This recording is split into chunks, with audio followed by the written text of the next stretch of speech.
जे हमर आवाज चर्चित गीत है राखी के हमर सब भाई सब के लेल बहिन कहै छै आहाने बिसरब कहियो राखी के त्योहार यौ सहोदर भैया आहाने बिसरब कहियो राखी के त्योहार यौ सहोदर भैया कि आहाने बिसरब कहियो राखी के त्योहार यो सहोदर भैया। जिनका जिनका अपना बहन सो प्यार हुए आ जे बहन के अपना भाई सो प्यार हुए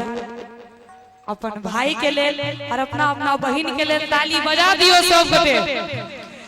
दैते रहब अहिना अपन दुलार यौ सहोदर भैया दैते रहब अहिना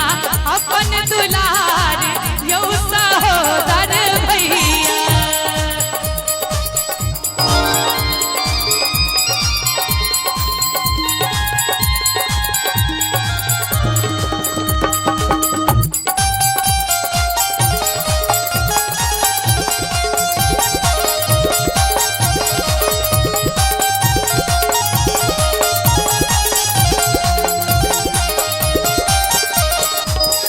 जहिना सुभद्रा लेला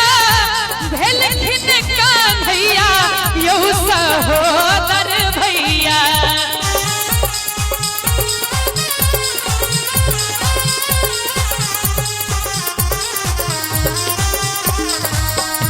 जहिना सुभद्रा लेला भेलखिन कन्हैया यौ सहोदर भैया कि जहिना सुभद्रा लेला भेलखिन कन्हैया यौ सहोदर भैया तहिना तहिना आहा पर अछि अधिकार